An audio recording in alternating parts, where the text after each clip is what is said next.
Nuevamente reiniciamos. Disculpen la demora, tuvimos un problema técnico con el micrófono que no comunicaba.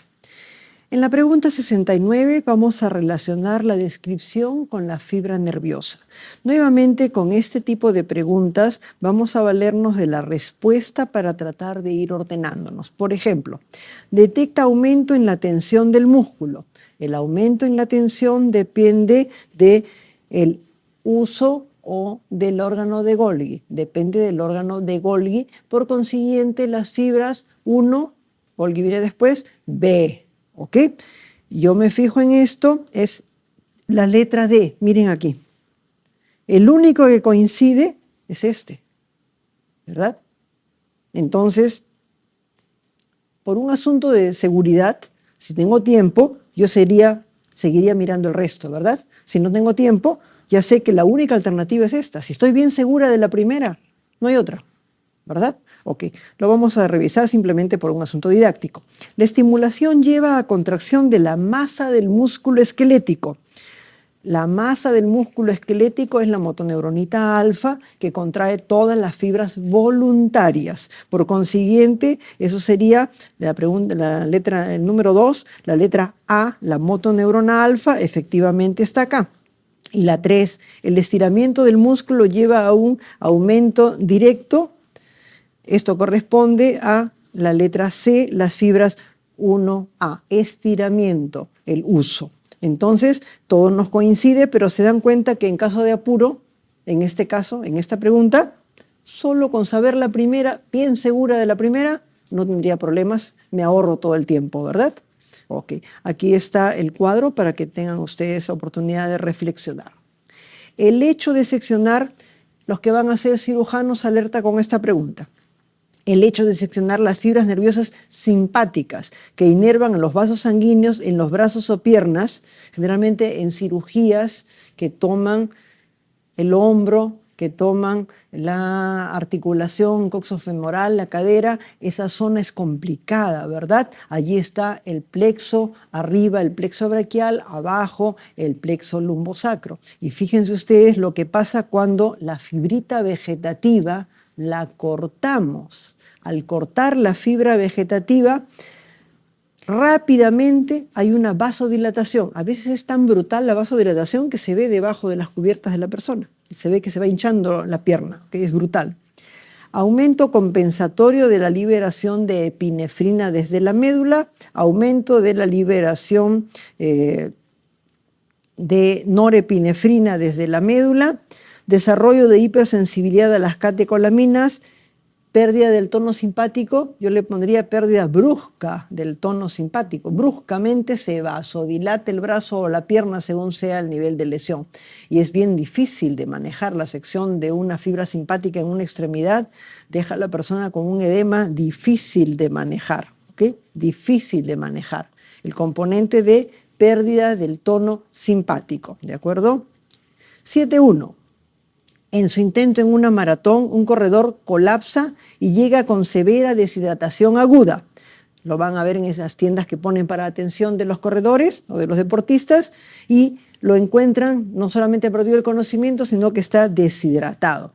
En este paciente, ¿qué hay? ¿Disminuye la osmolaridad en deshidratación? Lo contrario, ¿no es cierto? Aumenta. Disminuye la velocidad de disparo del varorreceptor. Solo Dios en su infinita sabiduría sabe esto, ¿ok? Lo dejo en stand-by. Bajan los niveles de hormona antidiurética, aumentan, lo contrario. Reducida permeabilidad de agua de las células tubulares de los conductos colectores, para que haya un problema de deshidratación por un problema de permeabilidad, rarísimo, ¿verdad? Esto no corresponde a algo natural que podría ocurrir en un corredor. Alta excreción de agua renal, tampoco. Estas dos cosas ya son patologías raras de la función que tiene que ver con el riñón. Entonces, disminución de la velocidad de disparo del varorreceptor, aunque no le suene en qué consiste. El varorreceptor detecta que la presión que hay en sus paredes por el flujo de sangre sea adecuada. Entonces, baja la presión, sube la presión, baja, sube y va detectando. Pero de pronto si me deshidrato, colapsa, se deforma. Y si se deforma, ya no dispara. ¿De acuerdo? Entonces, allí no hay forma de que dispare correctamente porque está deformado. Es un detector de la tensión que existe, tiene que tener cierta forma. Si la pared hace así, el receptor se deforma y no puede responder correctamente. ¿Ok? 7.2. El menor número de fibras musculares esqueléticas que puede ser activada por el sistema nervioso es una motoneurona alfa. Envía su axón buscando fibra muscular. Encuentra 5 fibras musculares. Cuando la motoneurona se activa, su frecuencia de descarga la transmite a las 5 fibras musculares o dice, no, mejor se la paso a 3 y dejo 2 descansando. Fisiológicamente es un solo filamento que se divide en 5 y todo lo que va por acá en el axón llega a las 5, ¿verdad? Entonces, una unidad motora es una motoneurona alfa y todas sus fibritas musculares. ¿Ok? Si yo quiero tener más fuerza, ¿puedo activar en lugar de 3, activo 5? No puedo. Para tener más fuerza, ¿qué hago? Avisa a los compañeros. Activo más unidades motoras. Activo más unidades motoras. Entonces les digo, ¿saben qué? Necesitamos que vengan todas, actívense todas y esas unidades motoras activan más fibras musculares. No podemos activar la mitad de las fibras de una unidad, eso no existe. Lo que existe es más fuerza, más unidades, menos fuerza, menos unidades. Pero cada unidad tiene lo suyo, ¿de acuerdo? Además, una unidad motora, existen unidades motoras maravillosas. La relación entre el nervio motor del ojo y sus fibras musculares es bien cercana uno a uno por la precisión de movimientos que tenemos que hacer. En cambio, el cuádriceps, una motoneurona, 5.000 fibras musculares. Porque ¿qué quiere el cuádriceps? Fuerza, ¿verdad? Ok, el ojo quiere precisión. Ok, el ojo quiere precisión. Más precisión, más relación uno a uno. Menos precisión, más fuerza, 1 a 5.000. ¿Ok?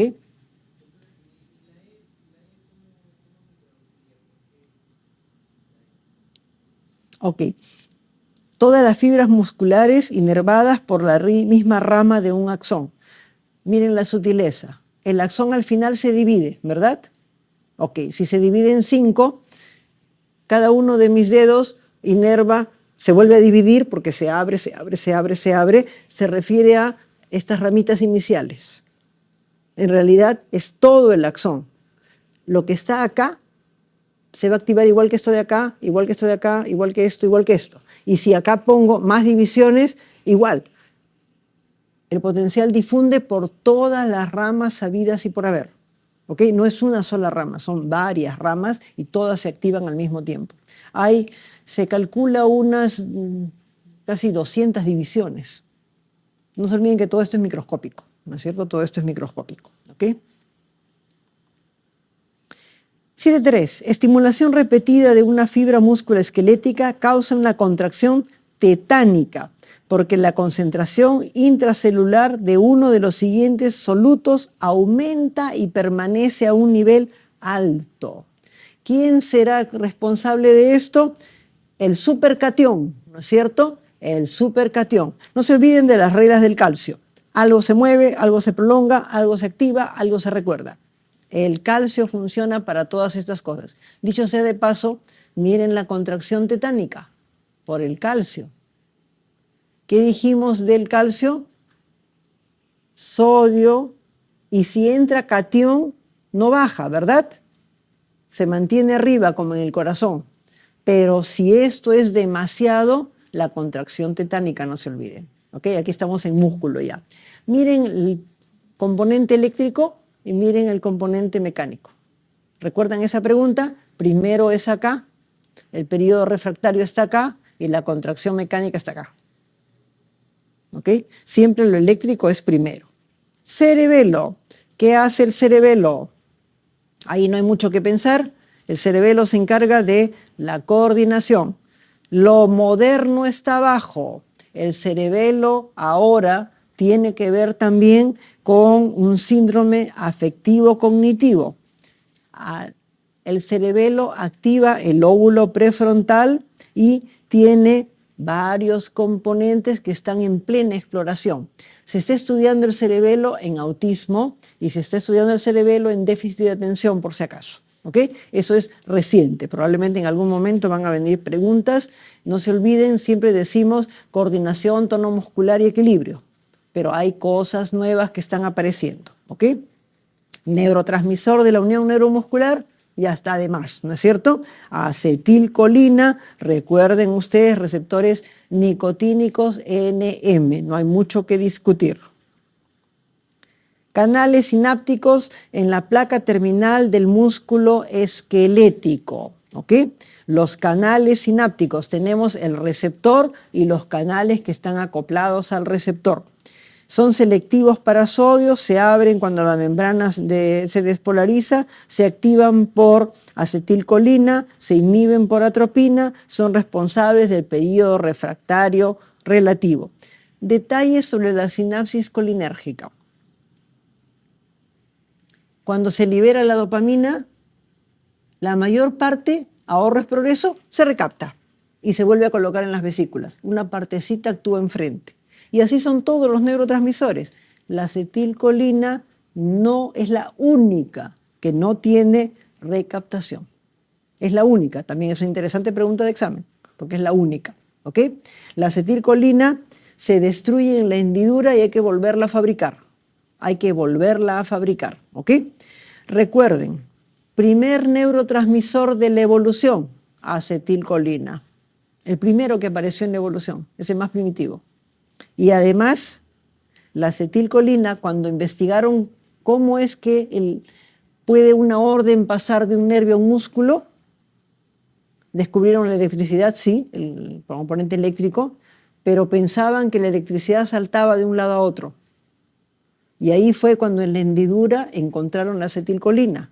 Y a partir de eso, los otros neurotransmisores. ¿Ok? Entonces recordemos que la acetilcolina es el más antiguo y fue el primero descubierto por el ser humano después. Placa terminal. La placa terminal de una célula de músculo esquelético normalmente inervada se distingue del resto de la membrana celular porque solamente en la placa terminal comienza la contracción. ¿Yo puedo comenzar la contracción de un músculo en otro sitio? No puedo. ¿Ok? Miren este detalle. El músculo en la etapa de formación no tiene nervio. El núcleo da la orden y fabrica receptores de acetilcolina, la fibra muscular. ¿Y dónde se ponen? Así, por todas partes, en cualquier sitio. El axoncito llega y toca. Inmediatamente las proteínas receptoras se desplazan y toditas se concentran debajo del axón. Este es un músculo bien inervado. Este es un músculo que de repente se le murió el axón o un musculito que recién se está formando el bebé. ¿Ok? Entonces, yo vengo con mi gotero de acetilcolina y le suelto una gotita de acetilcolina a este músculo. Se contrae. Vengo con mi gotero, con un spray si quieren, y le pongo acetilcolina nadando por todas partes. No pasa nada, porque solamente en esta parte hay receptores. Además, recuerdan, esto está sellado, ¿verdad? Aquí se ve transparente, pero está sellado. La célula de Schwann llega hasta acá fabricando mielina y luego su citoplasma sin mielina sella todo esto para que no se salga la acetilcolina y de paso que no entre. ¿Ok? Las sinapsis están selladas, todas. ¿Dónde no están selladas? En los intestinos. Las sinapsis vegetativas, se libera el neurotransmisor en el sistema vegetativo, difunde sobre el tejido y actúa en diferentes lugares. Por eso las respuestas vegetativas son difusas. En cambio, las respuestas somáticas son muy específicas. ¿Ok? Recuerden este detalle. Además, a este músculo yo le doy un tincanazo y fibrila. Al otro músculo le doy un tincanazo y no pasa nada. ¿Ok? 78. ¿Cuál de los siguientes eventos ocurre antes de la despolarización de los túbulos T? Los túbulos T están atravesando todo el aula. Antes de eso, ¿qué tiene que suceder? Despolarización de la membrana del sarcolema, apertura de los canales de liberación de calcio en el retículo, captación de calcio por el retículo, unión del calcio a la troponina, unión de actina y miosina. Hay un detalle, para no marearse con esto, que deben recordar. Recuerden todo el esquema. Se despolariza la unión, corre la despolarización por la membrana, entra la despolarización al túbulo T, abre los canales de calcio de las cisternas, sale el calcio y el calcio se une a la troponina C y tenemos toda la secuencia, ¿verdad? Podrían empezar desde antes. Potencial de acción saltando por el nervio, potencial de acción por el botón, abre el canal de calcio, entra el calcio, se mueve la vesícula, se acerca a la membrana, se libera el neurotransmisor, difunde, se une al receptor y así. Se dan cuenta que podríamos armar toda la secuencia, porque les gusta preguntar esas secuencias, ¿ok? Les gusta preguntar esas secuencias, ¿ok? Por eso este esquema, para que lo recuerden y lo armen, podrían armar la parte que falta, ¿verdad? La parte que falta, la parte de antes. Despolarización del túbulo T. Está directamente ligada a la apertura de los canales de calcio en el retículo sarcoplásmico. Es decir, despolariza, entra al túbulo T, las cisternas están a los costaditos, sienten pasar la despolarización, canalito de calcio se abre, sale el calcio a hacer su trabajo, ¿ok? Eso ocurre ¿dónde? En el músculo esquelético, en el músculo cardíaco, en el músculo liso. No, en el músculo liso no, en el músculo esquelético y cardíaco, ¿ok? En el músculo esquelético y cardíaco, ¿ok? Y no se olviden todo el sistema de túbulos T. ¿Cómo es la fibra cardíaca? ¿Tiene una forma así homogénea? No, ¿verdad? Es así. Entonces, tiene que tener un super sistema de túbulos T para poder resistir y encima funciona como un sinsitio, ¿ok? Toda esa maraña tiene que contraerse al mismo tiempo. 80. La contracción del músculo cardíaco se caracteriza por todas las siguientes, excepto una. Su potencial de acción tiene una meseta. Recuerdan los potenciales del corazón, ¿verdad? Sube así, así y baja. El potencial del corazón tiene meseta, no se olviden, por el calcio. El potencial de acción es uno de los pocos potenciales facilitos de registrar que tienen, ¿de acuerdo? La puntita y luego así y luego bajaba, ¿verdad? Ok. Tiene carácter autoexcitable. ¿Qué pasa si yo le corto todos los nervios al corazón? ¿Se muere la persona? Late a 40 y tantos por minuto. Esa frecuencia no me alcanza para subir y bajar las escaleras, pero me alcanza para seguir viva. Es autoexcitable, no se olviden. El potencial de acción dura más, potencial de acción así y potencial de acción con meseta dura más. Las fibras musculares están unidas por discos intercalares, si no, no habría sinsitio. Tiene que ser zona de baja resistencia y muy fuerte, ¿verdad? Ok. Es músculo estriado con sarcómeras pero sin retículo sarcoplásmico. Esa es la falsa. ¿Ok? Esa es la falsa. ¿Ok? No se olviden la frecuencia de base del corazón. Un corazón que le cortan todos los nervios sigue funcionando porque es autoexcitable. ¿Ok? Por supuesto, ya saben, esta frecuencia cardíaca no me alcanza para hacer mayor cosa. Sí, solamente estoy viva. 81.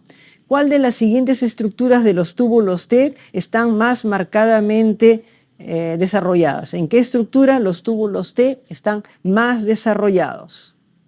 La más irregular, ¿verdad? La más irregular tendría que ser el músculo cardíaco. Recuerden ese detalle. El non plus ultra de los túbulos T, la maraña de túbulos T, que debe ser un laberinto, ¿no es cierto?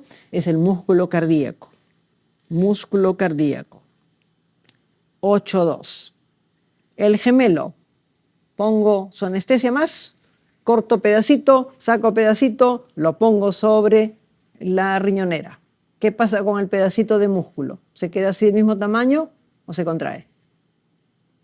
Los músculos se contraen porque son elásticos, ¿verdad? Ok, para hacer histología eso no es problema. Yo hago así, corto el musculito, saco el pedacito, lo pongo en el líquido y lo llevo al microscopio. Pero para microscopía electrónica, ¿qué va a haber pasado en la sarcómera? Que estaba así, se pone así, ¿verdad? Ok, en microscopía electrónica la biopsia muscular se hace diferente, les cuento. Hay un sistema, una cosita larguita con 2 clips. Entonces yo clipo la fibra y corto por fuera para que no se contraiga. Porque si no, ¿qué cosa voy a ver, verdad? ¿Qué cosa voy a ver? ¿No es cierto? Ok, entonces recuerden, por favor, ese detalle. Me están preguntando por la 81, la letra A. La letra A, el músculo cardíaco, que es el asimétrico, el irregular. ¿Ok? Entonces, recuerden ustedes este componente de contracción, la elasticidad de la fibra muscular, que no me hace problemas para la histología, pero sí, cuando quiero ver lo molecular, ahí sí me hace problemas. ¿Ok? Entonces, hay sistemas especiales para las biopsias para microscopía electrónica. 83. ¿Cuál cambio se espera que haga más positivo el potencial de membrana de una célula muscular que en el nivel normal en reposo? Esas son las preguntas que nos marean, ¿no es cierto? Que nos marean, porque en realidad más positivo el potencial de membrana. Si yo estoy en más 20, ¿ok? Y quiero que se mantenga en más 20, que no baje. ¿Qué hago yo? Hago que no se escape el potasio, ¿verdad? Y ahí prolongo. Uno de los motivos por los cuales el corazón hace así meseta es por el calcio, pero también por el potasio. Los dos se ayudan, ¿ok? El potasio no se escapa y el calcio entra. Porque cuando baja es que me ayuda el potasio y se sale, ¿verdad? Porque el potasio no tiene agua, no está hidratado. Así que el átomo se escapa nomás sin ningún problema, ¿ok? Recuerden que la conductancia disminuida del potasio no se escapan las cargas positivas y me sigo manteniendo despolarizada, ¿ok? Me sigo manteniendo despolarizada. 84. ¿Cuál cambio se espera que haga el potencial de membrana de una célula muscular más positiva de lo normal? La célula está en reposo y ¿cómo hago yo para que sea más positiva? Miren ustedes, aumento la conductancia del calcio, ingresa más positivo al interior. Aumento de conductancia en el potasio su conductancia lo escapa, se vuelve negativo. Disminución de la conductancia del potasio, menos pérdida de potasio, eso sí me ayuda. ¿Ok? Entonces, recuerden ustedes, calcio, potasio. Podemos jugar con el calcio y el potasio para que los potenciales sean más largos. ¿Ok? 85. La baja resistencia entre las células miocárdicas que permite propagar el potencial de acción se debía a qué tipo de uniones? Ya habíamos visto esto antes, ¿verdad? Uniones estrechas tipo gap, ¿ok? Para separar una unión tipo gap, ni jalando, ¿verdad? Son tremendamente resistentes. Antes se rompe la célula que la unión permanece junta y se desgarra la célula, ¿ok? Son muy resistentes. 85A. 86. 47 años tiene esta dama, colecistectomía programada. Un poco antes de la inducción con alotano, contractura muscular, inestabilidad circulatoria, taquipnia e incremento agudo de la temperatura. Y la pregunta no semiológica, ¿cuál es la causa de su fiebre? ¿Es fiebre, colegas? 36. Y luego 37, 38, 39, 40, 41, 42 se murió. Ok, ¿eso cómo se llama? ¿Fiebre o hipertermia? Hipertermia. Esto es hipertermia, ¿verdad? Ok, entonces estamos hablando de un problema importante de hipertermia maligna, ¿verdad? Hipertermia maligna. Entonces, disminución de la pérdida de calor por convección, incremento de niveles sanguíneos de interleuquina 1, incremento de la producción de calor por el músculo esquelético, incremento del punto de ajuste de la temperatura hipotalámica, incremento de la producción de sudor. Esto es un desastre. Los que van a ser anestesiólogos, muy alerta por estos cuadros. Hay personas que tienen mutaciones en sus canales de calcio y no lo saben. Les ponemos algún producto anestésico o relajante muscular y se despolarizan horriblemente. Se abren los canales de calcio y se mete el calcio a raudales. Y tenemos un problema tremendo, generalmente mortal. ¿Ok? Generalmente mortal. El único antídoto para todo esto es el dantroleno endovenoso. Y no tenemos en el país, ¿ok? Dantroleno endovenoso. Felizmente es una cosa rara, pero las personas que hacen esto en nuestro país, generalmente la mayoría muere. Y recuerden que es una mutación. Puede ser que en mi familia yo sea la única, pero ¿qué podría pasar en mi familia? Que otros también la tengan. Otros también podrían tenerla, ¿ok? Es más, había un laboratorio en el Hospital Naval, el Centro Médico Naval, que hacía las pruebas de la fibra muscular para ver en los familiares, para ver si había este tipo de respuesta, ¿ok? Pero luego me temo que ya no está funcionando ese laboratorio. En este momento no hay forma, habría que enviar la muestra al extranjero para que hagan una prueba de ADN, ¿verdad? Porque esto es mortal, frecuentemente muere alguien y hay que tratar de que otro miembro de la familia no le pase. 8.7. Cuando se recobra de un infarto miocárdico se debe evitar ejercicios físicos vigorosos porque en contraste con las fibras del músculo esquelético, el corazón no tiene funcionamiento aeróbico, ¿verdad? ¿Qué le dicen al paciente en la UCI? No se mueva, no tosa, no levante el brazo, no nada, ¿no es cierto? Porque no hay forma, el corazón no tiene funcionamiento anaeróbico, ni medio pedacito, ¿ok? Entonces, la energía requerida por las fibras del músculo esquelético para una actividad física vigorosa, para los 100 metros planos, colegas. ¿De dónde sale la energía para los 100 metros planos? Sale directamente de glucógeno. ¿Qué hacen los deportistas de este tipo? Aparte de una dieta especial y un entrenamiento que les ayuda a fijar el glucógeno, muchos de ellos se levantan en la madrugada y se toman una bebida hipercalórica. No un sólido porque hay que digerirlo, toma más tiempo, pero sí una concentración hipercalórica para los últimos lugares, rellenarlos de glucógeno, ¿ok? Estar bien llenos de glucógeno, llegan a la meta y se acabó el glucógeno, se consume en los 100 metros planos, ¿ok? En cambio, el maratonista tiene que desarrollar buena microcirculación para que a lo largo de los no sé cuántos kilómetros entre la sangre y entre a la microvasculatura, ¿verdad? Es otro entrenamiento. ¿Podemos ser maratonistas en 15 días? Jamás, ¿no es cierto? No hay forma. 88. Debilidad en la pierna izquierda. No hay reflejo de estiramiento muscular en el tobillo. O sea, arreflexia aquilea, para decirlo en semiológico, ¿ok? Atrofia severa de los músculos de la pantorrilla, el pobre gemelo. Disminución de sensación en la parte posterior de la pantorrilla, planta del pie y hacia la parte lateral, ¿ok? ¿Qué tipo de lesión? ¿Cuál es el nivel de lesión? Cuando la pérdida de sensibilidad se va al dedo menor o cuando la pérdida de sensibilidad se va al dedo mayor. Dedo menor, S1, dedo mayor, L5, ¿ok? Y por supuesto, si yo tengo L5, no voy a tener reflejo rotuliano, no voy a tener buen tibial y se va la molestia hacia mi dedo mayor.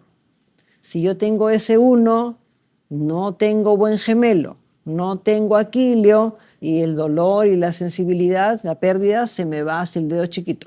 Entonces, no olviden, por favor, la importancia de las raíces, ¿ok?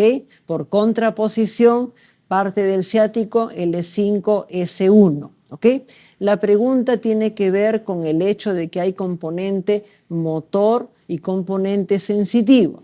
La motoneurona no puede ser, porque esto me da parálisis espástica con hiperreflexia con signo de Babinski, no hay atrofia ni fasciculaciones, whiplash. Motoneurona inferior, parálisis flácida, bla, bla, bla, no hay nada sensitivo, ¿verdad? Para que haya algo sensitivo, la única forma es que haya un nervio de por medio. ¿De acuerdo? ¿Cómo es el síndrome muscular? Bilateral, simétrico y proximal. ¿Cómo es el síndrome del nervio periférico? Bilateral, simétrico y distal, ¿no es cierto? Y el nervio puede ser tanto motor como sensitivo, puede ser mixto, ¿ok? Puede ser mixto. ¿Cómo es la pérdida sensitiva cuando es una neuropatía? No una raíz, sino una neuropatía. Neuropatía diabética. En media y en guante, no se olviden, en media y en guante no va a seguir un dermátoma. Sigue un dermátoma hasta los deditos porque es raíz, ¿ok? Pero cuando es el nervio, en media y en guante es la pérdida de sensibilidad. 89. La tasa en la cual el calcio es secuestrado durante una contracción muscular tiene que ver con ¿qué?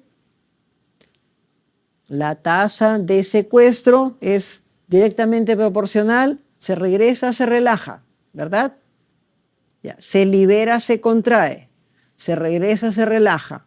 Ok, relajación. Recuerden el recuadro que ya hemos visto antes. Ok, recuerden este recuadro.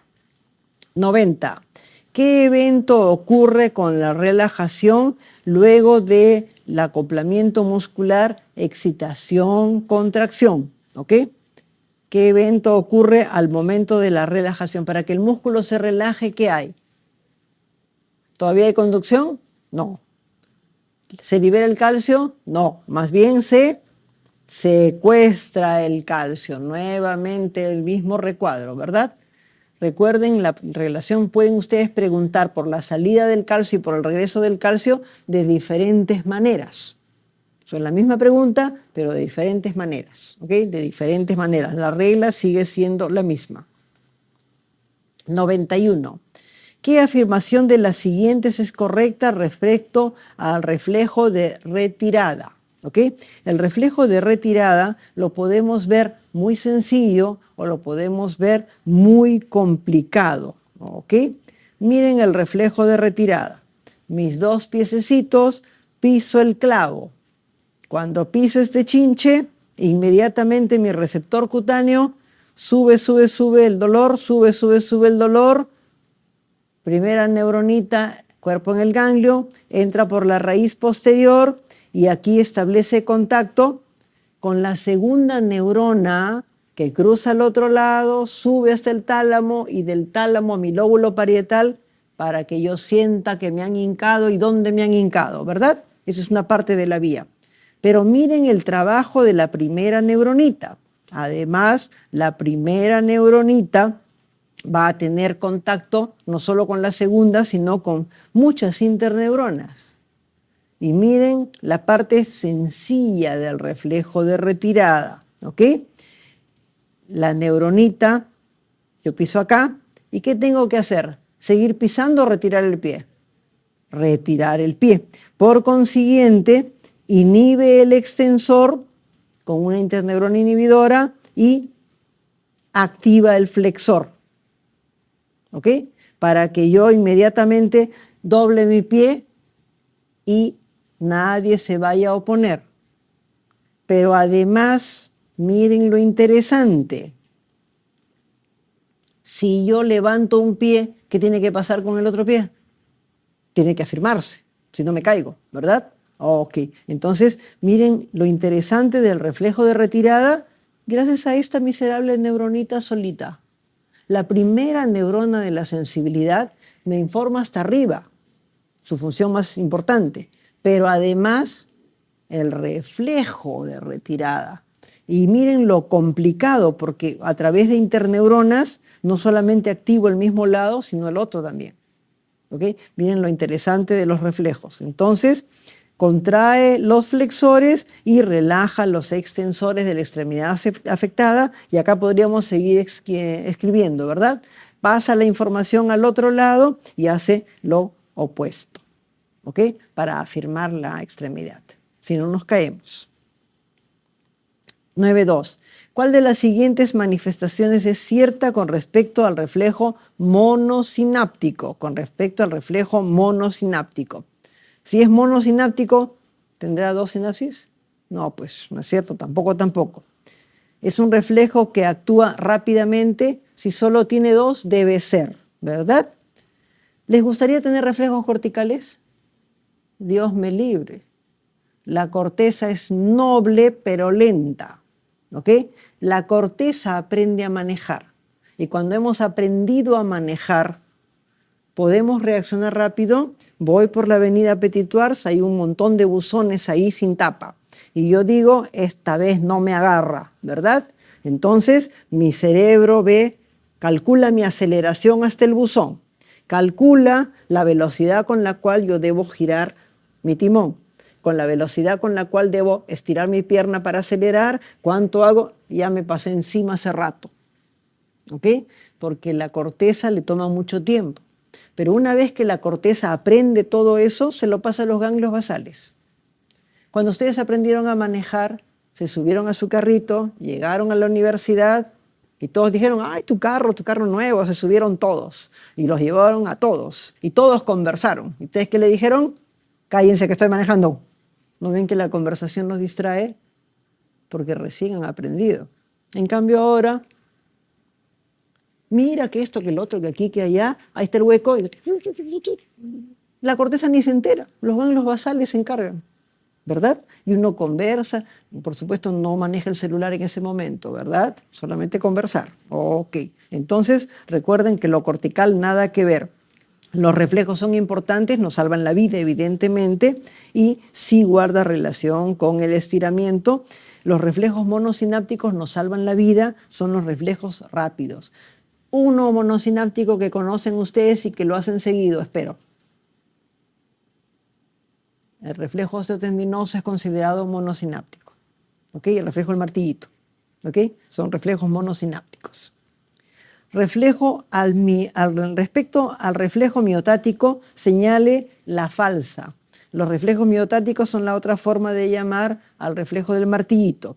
Es monosináptico, es una modificación del uso, contribuye a mantener el tono postural, puede explorarse clínicamente, es inhibido por la descarga eferente gamma. Monosináptico, ya sabe, es monosináptico. Piensen en el reflejo rotuliano. Piensen en el cuádriceps. El cuádriceps, el tendón que baja e inserta en la tibia. Vengo yo con mi martillo. Martillo el tendón. ¿Qué estoy haciendo cuando martillo el tendón? Hundo el tendón, o sea, jalo, estiro. ¿Se dan cuenta que con el martillo yo estiro el músculo? Golpeo el tendón y estiro el músculo, ¿cierto? Entonces, los usos reaccionan de inmediato, envían la información y de inmediato se activa la contracción del cuádriceps para que yo no lo estire con mi martillo. ¿Ok? Esa es la forma en que funciona todo esto. ¿Ok? Contribuye a mantener el tono postural, se los explico. Piensen en los músculos de adelante como un grupo muscular conjunto, la logia anterior. Piensen en atrás, la logia posterior. Yo me inclino hacia adelante y ¿qué estoy haciendo? Estirando los músculos posteriores.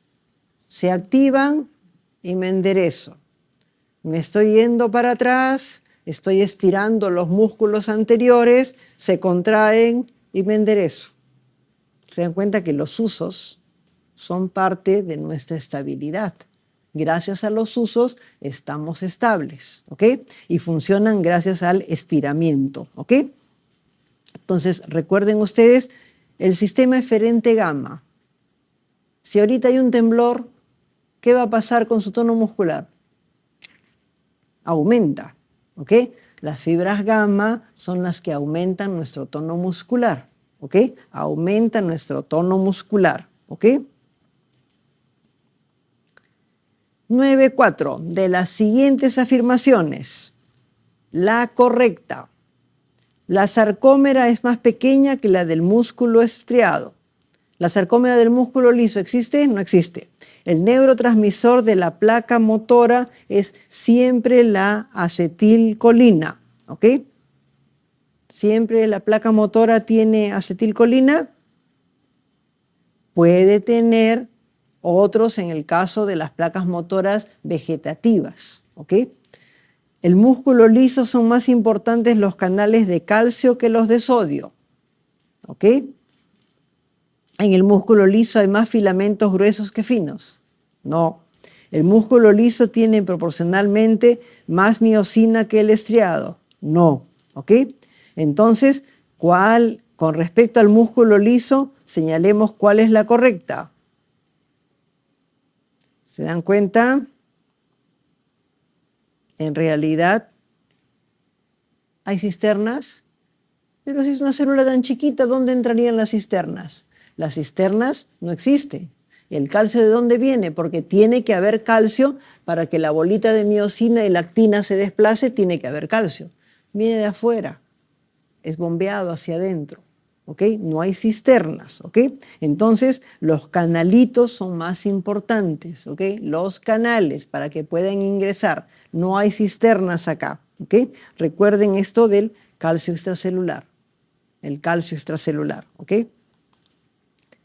9.5. Una de las siguientes proteínas transmembrana especialmente responsable del potencial de membrana en reposo de las células del músculo liso vascular, ¿ok? Las células del músculo liso vascular. En el músculo liso vascular hay algunos cambios en el componente de despolarización y lo que vamos a encontrar es una despolarización en base a potasio sobre todo. El potasio termina siendo más importante en estos casos. Es una excepción para el músculo liso, ¿ok? Cuando analizamos ya la fisiología más profunda, ¿ok? 9.6. ¿Cuál de los siguientes compuestos tiene mayor facilidad para atravesar la membrana celular? Miren cómo es el conocimiento.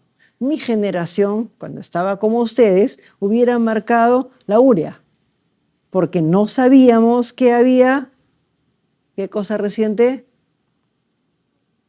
Las famosísimas acuaporinas, ¿ok?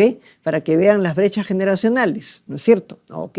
La medicina va cambiando y de generación en generación van apareciendo nuevos conocimientos. Y esta era una pregunta clásica, solo que sin el agua, ¿ok? 9.7. La ley de difusión de Fick. ¿Alguno se acuerda de la ley de Fick? Creo que no, ¿verdad? Ok. Por eso les he puesto acá, me busqué el dibujito con la imagen del señor Fick. En esa época, miren ustedes la fecha, ¿verdad? En esa época, imagínense que tenían que fabricar sus depósitos, su membranita, calcular sus concentraciones, todo lo que había que hacer para tratar de determinar qué es lo que hacía pasar las partículas de líquido de un lado a otro de la membrana. Imagínense ustedes, ¿ok? Y tenían que hacerlo manualmente. Eran heroicos realmente y una capacidad de observación tremenda, ¿ok?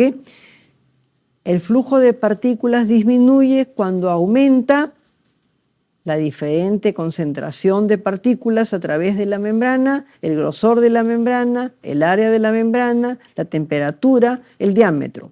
Este caballero habló acerca del grosor de la membrana para aumentar la velocidad. Esto sí es una pregunta rebuscada, ¿no es cierto? Porque hasta podemos hablar sin saber que era Fick del hecho de las partículas que cruzan. Yo aumento el tamaño de la partícula, no cruza fácil. Yo aumento el grosor, no cruza fácil. Yo disminuyo el diámetro del espacio y no puede pasar. O sea, hay varias cosas que podemos deducir, pero que hagamos la relación con la famosa ley de Fick. Creo que ninguno de nosotros revisó la ley de Fick cuando estudió, ¿verdad? Analizamos las características de todas estas cosas de difusión. Hipotálamo. De estas características, ¿cuál no es función del hipotálamo?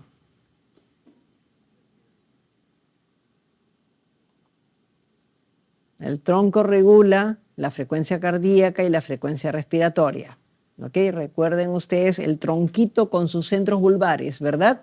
Y la persona que se enclava, que hace un paro cardíaco y un paro respiratorio central. ¿Lo van a reanimar si se enclavó? No hay forma. Pueden hacer todas las maniobras 3 horas y no lo van a reanimar porque el tronco está comprimido. ¿Ok? Es un paro central. 9.9. Lesiones profundas de los hemisferios cerebrales que afectan a los ganglios basales se relacionan con... Y aquí viene la parte importante. Recuerden la tercera clase de neurología que hicimos, ahí hablábamos de trastornos de conciencia y les he puesto la lámina con toda la escala de coma de Glasgow con sus respectivos dibujos y les puse una lámina grande donde estaban los diferentes tipos de respiración y los niveles de lesión. Estaban las posturas también. Revisen esa lámina porque de esa lámina también salen un montón de preguntas. Les encantan los epónimos, ¿ok? Por los epónimos, la respiración de Biot en el bulbo, la respiración de Kussmaul en la protuberancia, la respiración apneica en el bulbo, el Cheyne-Stokes diencefálico. Cheyne-Stokes, aparte de diencefálico, también hay un poco de componente metabólico, ¿verdad? Entonces recuerden lo que afecta a los dos hemisferios, ¿ok? La hiperventilación neurógena central es la respiración de Kussmaul, es la misma, ¿ok? Son sinónimos. Esta respiración es terrible, es... y un montón de rato sin parar. Tuve una paciente con un tumor cerebral y al momento, en esa época no había cuidado paliativo, años atrás, y la pobre murió con esa respiración. La familia, ¿se imaginan la angustia de ver su cuerpo respirando de esa manera hasta que ya el tronco no pudo más y paró, ¿no? Pero duró varios minutos haciendo esa respiración, muy duro realmente, tremendamente duro. Esta es la respiración de Cheyne-Stokes, ¿ok? Esta es una respiración periódica. Respiración periódica. 100. Neurotransmisores excitadores. -1. GABA, ¿y cuál otro podríamos poner en lugar del GABA? Con G también. Glicina. GABA y glicina. GABA y glicina, los dos con la letra G.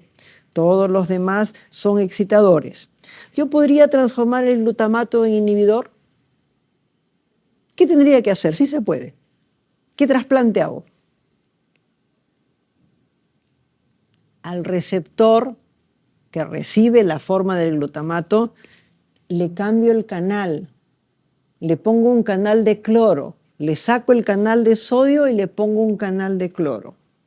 Entonces, en teoría, ¿de quién depende que un receptor sea excitador o inhibidor? ¿Depende del neurotransmisor o del canal acoplado? Del canal. La dopamina sube hacia los ganglios basales y tiene una conexión para acá y una conexión para acá. Una de las conexiones es excitadora y la otra es inhibidora. ¿Hay dos dopaminas? No, colegas, hay una sola dopamina, hay varios receptores. El que tiene canal de sodio despolariza, el que tiene canal de cloro hiperpolariza, inhibe. El efecto del neurotransmisor depende del canal que está acoplado, ¿ok? Entonces yo puedo hacer trasplante de canales y cambiaría el efecto, ¿ok? Y les cuento, cuando estamos en embrión, hay zonas de nuestro cerebro donde el glutamato es inhibidor. Y luego cambian las señales del núcleo y ya no se fabrican más ese tipo de receptores, se fabrican los que tenemos ahora. Entonces, recuerden ustedes que esto depende de receptor y canal acoplado. Yo hago trasplante aquí o lo cambio y voy a tener un efecto diferente, ¿ok? 101. Principal inhibidor que está acá. En todas partes está como inhibidor el querido GABA. Y puedo yo encontrar glicina en particular en la médula espinal. Glicina en la médula espinal, ¿de acuerdo? En la médula espinal. Neurotransmisor inhibidor en el sistema nervioso central, llamado con otro nombre, ¿verdad? El GABA es el ácido gamma-aminobutírico, ¿ok? Recuerden el receptor y el canal acoplado, ¿ok? El canal de sodio es excitador y despolariza, el canal de cloro es inhibidor e hiperpolariza. De esto depende el efecto, ¿ok? De esto depende el efecto. Y recuerden la paradoja de la dopamina. La misma dopamina no la hemos cambiado, puede ser excitadora por un lado, inhibidora por otro lado. ¿Ok? 3. ¿Cuál sustancia transmisora es liberada por las terminaciones nerviosas espinales de las neuronas cuyos cuerpos celulares se localizan en el rafe mayor? Traducido al castellano,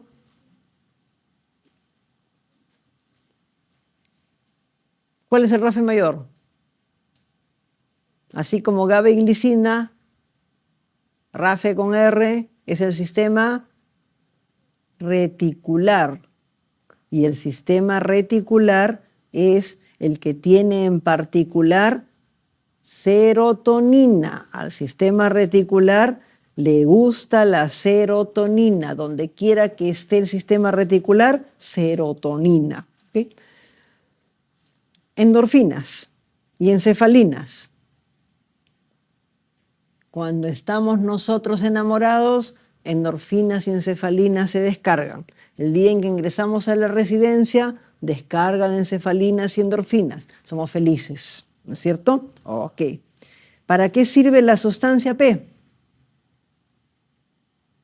La primera neurona del dolor, ¿qué neurotransmisor tendría que tener? ¿Excitador o inhibidor? La primera del dolor. La primera que recibe el dolor, ¿qué le pondrían? El excitador más potente que pisa la tierra. Imagínense si yo paso encima de un clavo y no me doy cuenta, ¿verdad? Ok, yo le pondría glutamato, pero la naturaleza es más viva. Le pone glutamato y por si el glutamato me falla, le pone un péptido en la misma vesícula. La primera neurona del dolor libera glutamato y sustancia P por si las moscas, ¿de acuerdo? Ok, son las neuronas del espino talámico lateral, la primera neuronita. Aplicación terapéutica, porque antiglutamatos todavía no descubren. El único antiglutamato que existe, fármaco, ¿cuál es? La memantina para el Parkinson. Para el Parkinson, ¿qué hablo? Para el Alzheimer. La memantina para el Alzheimer es la única y no sirve para el dolor. ¿Ok? Persona con herpes. Corticoide y aciclovir. ¿Y qué más? Cremita de rocoto. Capsaicina. No de rocoto, por supuesto, ¿no? Crema de capsaicina. La crema de capsaicina bloquea la sustancia P para que no siente ese ardor tan terrible el paciente. ¿Ok? Recuerden la crema de capsaicina. ¿Ok? La crema de capsaicina. Ok. La glicina, ya saben, es un inhibidor en la médula sobre todo, ¿no? 104. En el cerebro, las principales agrupaciones de cuerpos celulares que contienen serotonina, ¿dónde se encuentran? ¿Dónde se encontrarán? Ya saben la respuesta por la pregunta anterior. Miren estos esquemas. Así hay esquemas de todos los neurotransmisores. El de la dopamina es el más complicado porque sus rutas son mejor conocidas. Pero miren cómo la serotonina de nuestro cerebro sale prácticamente del tronco. Se va al cerebelo y se va con conexiones por todas partes. ¿Se dan cuenta? Por todas partes. La dopamina es más ordenada, tiene rutas, tiene diferentes rutas, mesolímbico, mesocortical, nigroestriado, tuberoinfundibular, está más ordenadita. Acá baña todo, ¿ok? Baña todo. Entonces, los núcleos del RAFE, del tronco encefálico, RAFE reticular, recuerden. 5. Neurotransmisor que utilizan los terminales nerviosos que hacen sinapsis en la médula suprarrenal. ¿Alguien se acuerda de la excepción que es la médula suprarrenal? Yo les contaba la historia, la pobre y triste historia de la neuronita simpática. La neuronita simpática de aquí, miren ustedes, primeras neuronas simpáticas, ¿verdad? Segundas neuronas simpáticas en los ganglios y van a las vísceras, ¿cierto? Ok. Pero acá ven una que está punteado, ¿verdad? Les voy a contar la triste historia de la neuronita simpática de la glándula adrenal. La neuronita simpática es una segunda neuronita Sale ella caminando por el cuerpo y busca un sitio para ubicarse. Entonces encuentra el riñón y dice, me voy a sentar encima del riñón. Se sienta encima del riñón y dice, ¿cómo hago para buscar mi víscera? Entonces lee el reglamento y ¿qué dice el reglamento? La segunda neurona, para buscar su víscera, tiene que recibir la orden de la primera. Entonces dice, voy a esperar a la primera. De pronto mira, ahí en la médula estaba saliendo su primera neurona. Viene su primera neurona simpática colinérgica, la toca y ella dice, ya, voy a buscar mi víscera. Y le cayeron encima todas las otras células de la glándula suprarrenal y no pudo salir. Se quedó frustrada la pobre. Pero como es inteligente, ¿qué dijo? Ah, no, yo no tengo víscera, no importa. Yo boto mi adrenalina a la sangre. ¿Y cuántas vísceras se ganó? Toditas, ¿no es cierto? Entonces, esa es la historia de la neuronita simpática de la suprarrenal. Miren ustedes que, yo lo digo medio en broma, pero no pudo salir a buscar su víscera, por consiguiente, ella aprovecha el pánico y libera la sangre. Y todas las vísceras son estimuladas, ¿de acuerdo? Con eso no se van a olvidar, es la única. Porque todas las demás, miren, todas las segundas neuronas tienen su víscera. En cambio, ella regula a través de la circulación todas las vísceras, ¿ok? Todas las vísceras. 6. Los principales neurotransmisores excitadores en el sistema nervioso central de los mamíferos, excitadores. Ustedes van a buscar el glutamato, ¿no es cierto? Glutamato y aspartato, aquí no hay, glutamato y adrenalina, adrenalina y serotonina. ¿Cuáles serán los principales excitadores? ¿Alguien recuerda esta historia del aspartato? ¿El aspartato en qué viene? Chis, en los edulcorantes, ¿no es cierto? Ok, en los saborizantes, el glutamato monosódico, ¿ok? Ok, el aspartato se transforma en glutamato. Por eso, el aspartato que se transforma en glutamato, en algunas personas migrañosas les da migraña y no pueden utilizar edulcorante. ¿Ok? No todos los migrañosos, pero ojo con este detalle, ¿ok? Ojo con este detalle. El aspartato se transforma en glutamato. ¿Y a que no adivinan en qué se transforma el glutamato? En GABA. El glutamato se transforma en GABA, imagínense. Los dos grandes enemigos están en la misma línea, ¿ok? El glutamato se transforma en GABA, ¿ok? 7. Transporta información de un receptor agonista activado en un canal de iones activado en forma indirecta. Todo lo que es indirecto es ionotrópico o metabotrópico. Metabotrópico, ¿no es cierto? Y de lo metabotrópico, ¿cuál será parte de lo metabotrópico? Evidentemente, para que sepamos qué es metabotrópico, o es el ATP, el GTP, o es la proteína G, ¿no es cierto? Miren acá el receptor, ¿se dan cuenta que no tiene canal? Ok, se une el ligando, el receptor activa la proteína G, todo el ATP, el GMP, lo que sea, y se abre el canal que está al costado. El canal está a un lado, ¿ok? Por eso se demora, por eso son receptores metabotrópicos. Recuerden las proteínas G, el GMP cíclico y el GTP cíclico. ¿Okay? 8. La velocidad de conducción del potencial de acción a lo largo de un axón aumenta cuando hacemos cambios eléctricos de algún tipo, cuando disminuye el diámetro del nervio, cuando mielinizamos el nervio, cuando alargamos la fibra nerviosa. Esto de acá, complicado de analizar, pero hay cosas sencillas de analizar.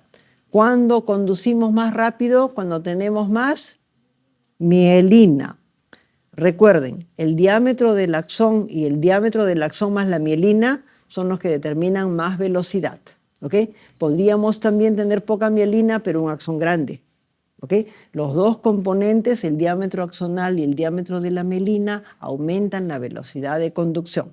aumentan la velocidad de conducción. 9. La velocidad con la que se propagan los potenciales de acción a lo largo de un axón es mayor ¿en qué tipo de fibra? Otra forma de preguntar lo mismo. ¿Ok? Sin vaina de mielina, de más longitud, más delgaditas, mayor diámetro, cualquiera de las dos cosas, el axón y la mielina, contribuyen al diámetro. ¿Ok? El axón y la mielina contribuyen al diámetro. ¿Ok? 10. ¿Cuál característica de una neurona no se asocia con aumento de velocidad de conducción? ¿Se dan cuenta cómo juegan con las preguntas? Es sobre lo mismo y preguntan de diferente manera. No se asocia. Aquí otro cuidado. Siempre contestamos lo que sí es, lo que sí está relacionado, lo que sí, lo que sí, lo que sí. Y el cerebro entra en ritmo. Y el ritmo es lo afirmativo. Sí, sí, sí. Y de pronto me dicen no. Y yo sigo pensando en sí. Entonces tengan cuidado porque nos cansamos. Y cuando nos cansamos entramos en automatismo. ¿Ok? Y como ya he visto la respuesta sí 20 veces, la 21 debe ser sí también, ¿verdad? Y no me fijo. ¿Ok? Estoy media cansada, estresada, dormida. ¿Ok? Entonces aquí dice no al verle. ¿Ok? No se asocia con aumento de la velocidad. Aumento del diámetro, sí se asocia. Aumento de la mielinización, también se asocia. Aumento de la resistencia, de repente ni recuerdo muy bien. Disminución del tamaño de la fibra, allí está la respuesta, ¿no es cierto? Entonces, recuerden ustedes pensar con tranquilidad, pero no se confundan, por favor, porque aquí me han preguntado al revés. Y muchos caen en estas preguntas, sobre todo en la parte final del examen, porque estamos cansados, ¿verdad? Entonces también tienen ustedes que pensar como docente. Estamos buscando a aquellos que conservan la concentración aún en las condiciones más difíciles. ¿Ok? Aún en las condiciones más difíciles. 11. ¿Cuál de estos, aquí sí los agarré, cuál de estos sistemas sensoriales usa fibras no mielinizadas para llevar información al sistema nervioso central? ¿Las fibras no mielinizadas son rápidas o lentas? Lentas. ¿Cuál de estos receptores es lento, colegas?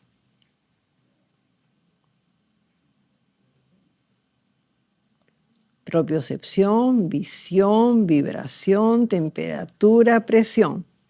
Propiocepción, mosquita caminando. ¿Qué mosquita? Hormiguita caminando sobre mi mano. ¿Me doy cuenta? Sutil el asunto, ¿verdad? Visión, no les digo nada. Vibración, oscila rápido. Oscila más despacito, pero oscila. También tiene que ser rápido. Presión, poquito de presión, más presión, la presión a la derecha, la presión a la izquierda, recontra sutil. ¿Por qué digo yo que la temperatura es lenta? Ustedes me dirán, pero doctora Pilar, yo agarro algo caliente y saco mi mano. Eso es rápido. ¿Reaccionan al calor o al dolor?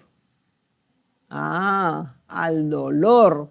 Si no han visto a una señora preparando la tinita para su bebé, ¿cómo prueba la temperatura? Agarra su dedo, entra, sale y dice, ¿está bien? No, la señora hace así, ¿verdad? Dentro del agua, para sentir bien la temperatura del agua, porque en realidad la sensación térmica es lenta. Y cuando la señora pone su mano y la saca volando, quiere decir que estamos teniendo dolor por la temperatura que es alta, ¿ok? Dolor. A partir de 47, si no me equivoco, reaccionamos por la fibra del dolor, no por la temperatura, ¿ok? 12. La velocidad de propagación a lo largo de un axón aumenta si disminuye uno de estos. Si disminuye uno de estos.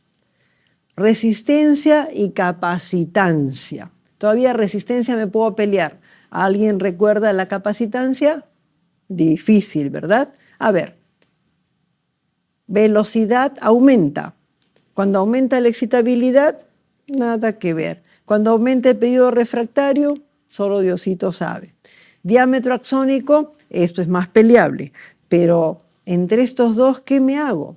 En realidad hay cosas, no todo lo vamos a saber. La capacitancia es la capacidad de almacenar cargas o de separarlas. ¿Ok? Entonces, si yo puedo en realidad disminuir esa capacidad de almacenar, voy a poder pasar por encima más rápido. ¿Ok? Si la membrana se llena de muchas cargas, influyen en el pasaje del potencial. Interfieren en el pasaje de potencial, lo hacen más lento. ¿Ok? Capacitancia, yo lo recuerdo por capacidad, CC. ¿Ok? Capacidad de guardar cargas en el interior, y tengo una membrana cargada, la membrana debiera ser neutra, pero está cargada, interfiere en el pasaje. 13.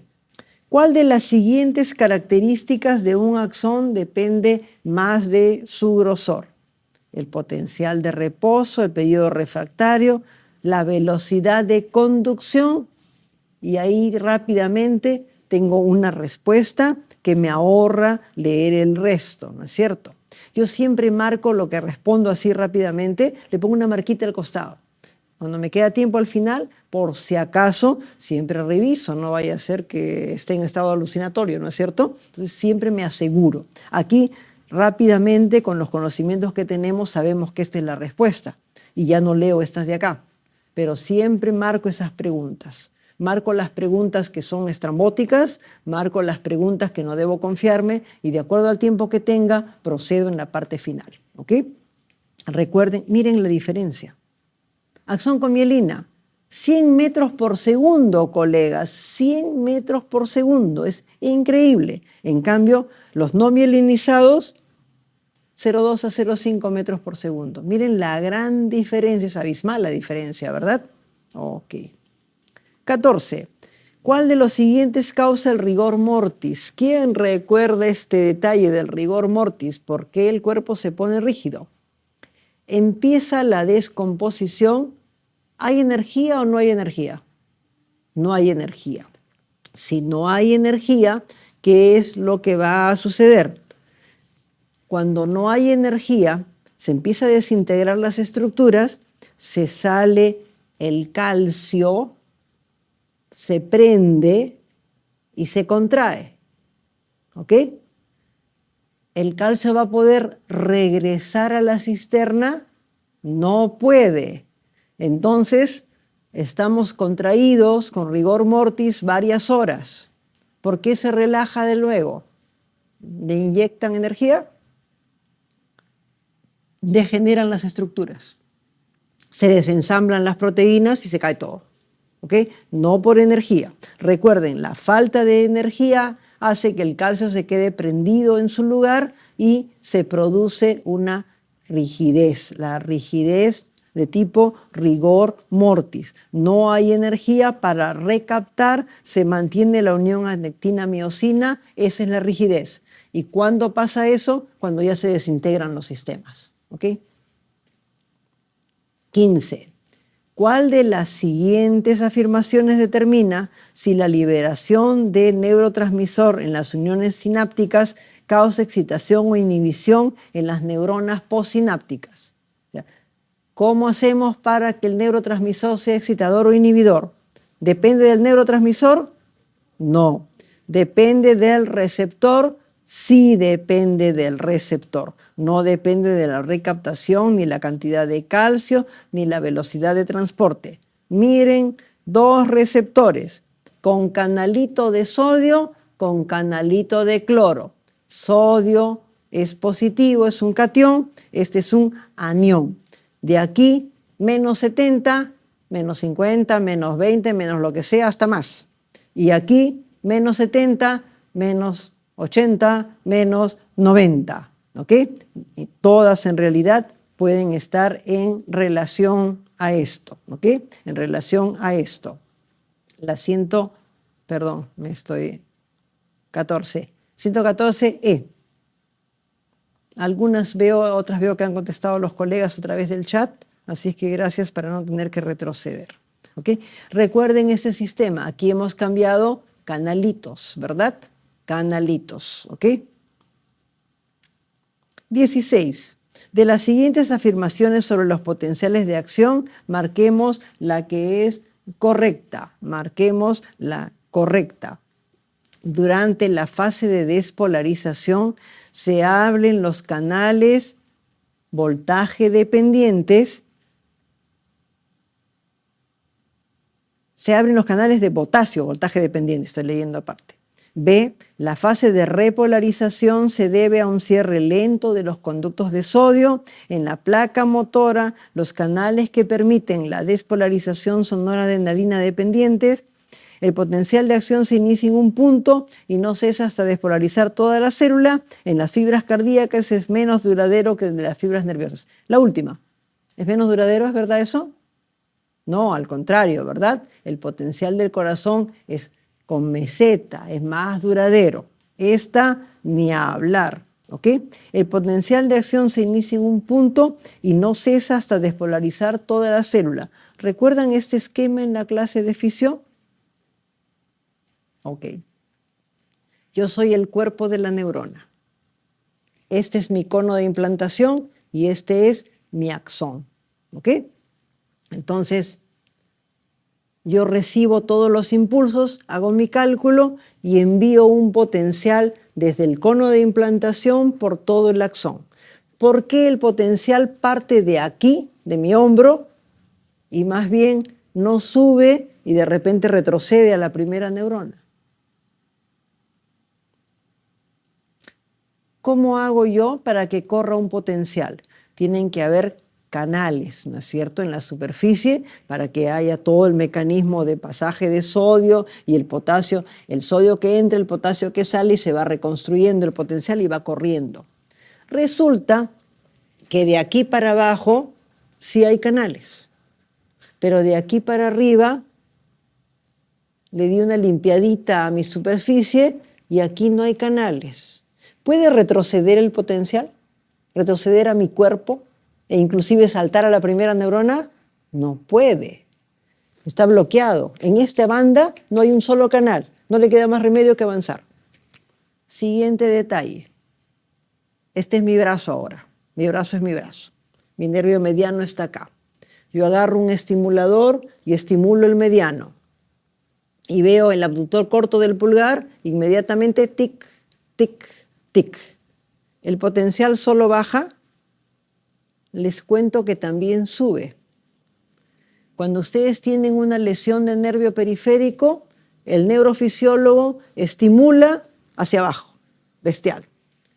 Cuando yo le digo, compadre, mi paciente tiene un problema de plexo, evalúame el plexo, porque yo no me acuerdo de la neurofisiología. Yo le digo, evalúa mi plexo, ¿ok? Muy bien. Estimula acá, va para acá y registra esto. Y al mismo tiempo el potencial, porque un cable es un cable. Y el potencial, les cuento que sube en retro. No puede seguir subiendo. Rebota y vuelve a bajar. Algún día dése su vuelta por neurofisio y pídanle al neurofisiólogo que les muestre las latencias largas. ¿Y qué les va a mostrar? La pantalla es así, estímulo, potencial. Pero cuando le piden la latencia larga, corre la pantalla y ustedes van a ver el estímulo, el potencial clásico y un potencial chiquito más allá. Hay un segundo potencial que clínicamente no lo vemos, pero neurofisiológicamente lo podemos registrar. Un estímulo anormal, cable es cable, agarra esta parte de acá, yo estimulo acá y baja hacia la pierna y sube hacia la médula espinal. Y este de acá rebota en el cuerpo y vuelve a bajar. ¿Y yo qué voy a tener en la pantalla? En la pantalla tengo un primer potencial junto con la contracción muscular, pasan unos milisegundos y hay un minisegundo potencial. Entonces yo digo, si ese segundo potencial está demasiado prolongado, algo hay arriba. Y si lo comparo con el otro lado, mejor todavía, ¿verdad? Porque voy a ver potenciales largos en la latencia normal en el plexo que está bueno y la latencia prolongada en el plexo que está malo. ¿Recuerdan la ciática? Hay un examen en neurofisiología que pedimos para la ciática, el reflejo H. El reflejo H en el segmento S1 es una latencia de ese tipo, ¿ok? El reflejo H no rebota, sino que pasa a un sistema sináptico y vuelve a salir, ¿ok? Entonces es un verdadero reflejo. El reflejo H es un verdadero reflejo, pero funciona un poco como las latencias largas, para que yo vea si el disco está comprimiendo. Lo proximal, latencia larga para los plexos, las raíces, latencia larga para todo lo que es proximal. Reflejo H también es un verdadero reflejo, hay una sinapsis ahí, no un rebote, y funciona también para lo proximal solo en S1. Solo en S1, no existen otros niveles. Entonces recordemos que los potenciales suben y bajan cuando son artificiales. Cuando son naturales es diferente por la forma en que se origina, ¿ok? 17. Potencial de reposo de las motoneuronas se encuentra reducido. Inhibición recurrente por acción de las interneuronas medulares. ¿Cuáles son las interneuronas inhibidoras? Esas negritas chiquitas que hemos visto en varios dibujos de reflejos. Esas neuronas inhibidoras tienen un epónimo, las células de Renshaw. Esas neuronitas chiquitas que vemos en los gráficos, que son inhibidoras, tienen un epónimo desafortunadamente, son las células de Renshaw, ¿ok? Son las células de Renshaw, son inhibidoras. 18. Células excitables, la repolarización. ¿Qué pasa en la repolarización cuando baja la curva de potencial? ¿Cómo hago para que de más 20 regrese a menos lo que sea?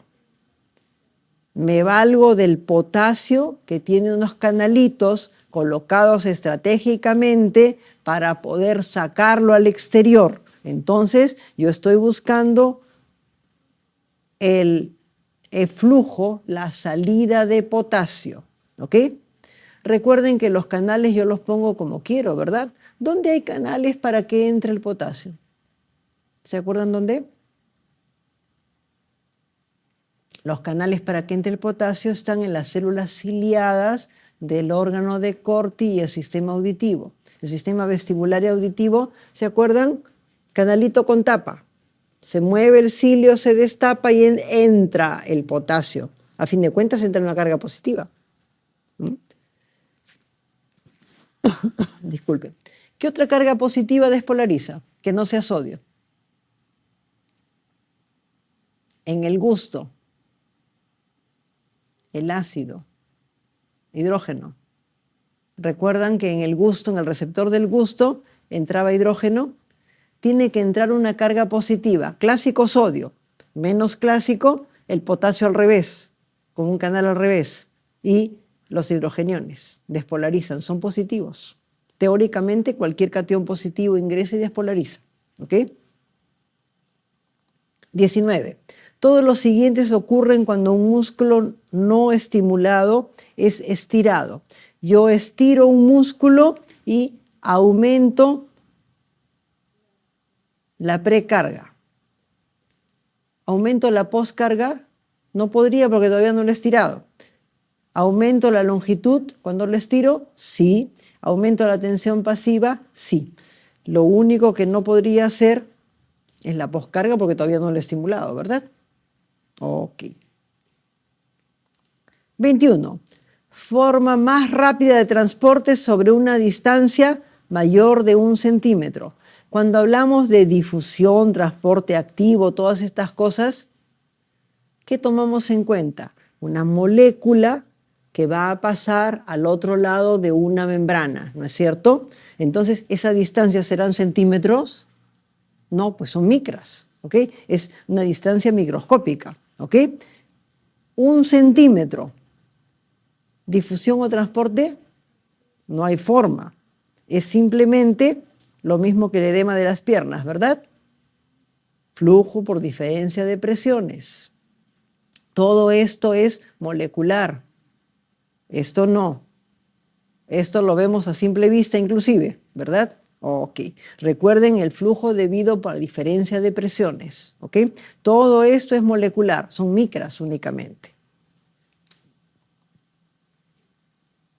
Una reducción significativa de la concentración celular de potasio, ¿ok? Al interior disminuye el potasio, ¿ok? Si disminuye el potasio, aumenta el transporte de sodio fuera de la célula por la bomba de sodio y potasio. Disminuye la negatividad del potencial de membrana. Aumenta la conductancia del potasio. Aumenta la fuerza conductora sobre el sodio, disminuye la negatividad. Esta es una pregunta que les va a tomar una media hora analizar, ¿ok? Es demasiado compleja para analizarla. Pero si yo les pongo este cuadrito, ¿verdad? Si se reduce la concentración de potasio, miren el equilibrio entre un catión afuera y un catión adentro, igualito. Y de pronto la concentración de potasio adentro baja, está menos positivo adentro y hay más lugar a que el sodio que es positivo ingrese. El interior está más negativo cuando disminuye el potasio, el sodio dice, este espacio que quedó es para mí, ¿ok? Y por diferencia de concentración entra. Entonces, esto sí es demasiado complicado para el nivel de análisis que estamos haciendo, ¿ok? Por eso lo he puesto también en un gráfico para que les sea más fácil de entender, ¿ok? Si disminuye la carga positiva aquí, lo positivo que está afuera, esto está más negativo, ¿verdad? Lo positivo que está afuera dice, inmediatamente entró. 22. Potencial de receptor sensorial. El potencial de acción es un potencial que sigue la ley del todo o nada. Llega al umbral, a menos 50, ¡bum! Sale la espiga, ¿ok? No llega, se regresa a su sitio.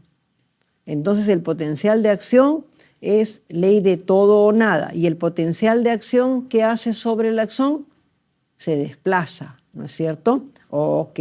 ¿El potencial de acción puede cambiar de tamaño? Never in the life, nunca. El potencial de acción es la firma de la neurona. Yo quiero saber dónde está el núcleo subtalámico de Lewis. Es un núcleo asícito nomás. Para encontrarlo, auxilio. Entonces, yo tomo mi electrodo, atravieso el cerebro y registro un potencial X. El fisiólogo me dice, no, ese no es el subtalámico. Mueve un poquito el electrodo, otro potencial, miramos, no es. Mueve otro poquito el electrodo y el fisiólogo me dice, ese es el potencial del subtalámico. Lo reconoce a simple vista el potencial. El potencial es la firma de la neurona, siempre es igualito, ¿de acuerdo? Siempre va a ser igualito, ¿ok? Entonces, el potencial de acción no puede cambiar, ¿ok? La forma. Siempre traen al potencial de la membrana de una célula de receptor al umbral. No siempre. Recuerden ustedes que podemos tener diferentes estímulos. Si no llega al umbral, no pasa nada. Si entra sodio para que de menos 70 vaya a menos 60, no dispara. Tiene que llegar a menos 55. Siempre trae al potencial de membrana de una célula de receptor lejos del umbral, ni cerca ni lejos. O llega al umbral o no llega. ¿Ok? Están graduados por tamaño dependiendo de la intensidad del estímulo. ¿Recuerdan ustedes el potencial de receptor? El potencial de receptor, este es un receptor, lo he puesto a propósito, el de visión, porque ustedes esperaban ver la despolarización para arriba, ¿verdad? Ok, para que se acuerden que el único receptor que se hiperpolariza es la visión. Les he puesto este ejemplo, ¿ok? Miren un estímulo luminoso chiquito, un estímulo luminoso mediano, un estímulo luminoso grande. Mayor amplitud y mayor duración, ¿verdad? Voltéenlo hacia arriba y es exactamente lo mismo. solamente que con despolarización. El potencial de receptor no es como el potencial de acción. El potencial de acción sigue la ley del todo o nada, siempre es el mismo y codifica con frecuencia de descarga. En cambio, el potencial de receptor es local, no corre y es proporcional al estímulo, ¿ok? El potencial de acción es un potencial que tiene características absolutamente fijas en su conformación. El potencial de receptor es proporcional al estímulo. Recuerden, el que salta pequeña langosta, el potencial de acción. El potencial de receptor está en el receptor, no corre por el axón. Solo está en el receptor, ¿de acuerdo? Ok. Recuerden que este va para abajo, se bipolariza cada vez más porque es un fotorreceptor, ¿ok? 23. ¿Cuál de los siguientes receptores requiere despolarización neuronal para activarse? Recuerdan que hicimos un dibujito con los 3 receptores del glutamato.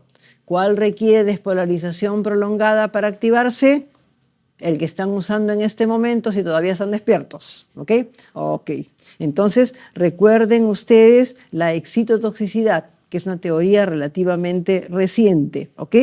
Con el daño, despolarización sostenida, se activa los receptores de glutamato de tipo NMDA, ingresa sodio, normal nomás, pero ingresa el enemigo público número 1, el calcio, y ese es el que genera el daño. ¿De acuerdo? Ese genera el daño.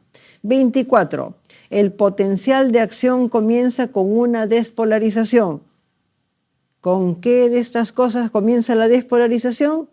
Todos recuerdan el dibujito. Despolarización, ingreso de sodio, ¿verdad? Menos 70 y entran 20 y tantos sodios. Estamos en el umbral, ¡pum! Se dispara.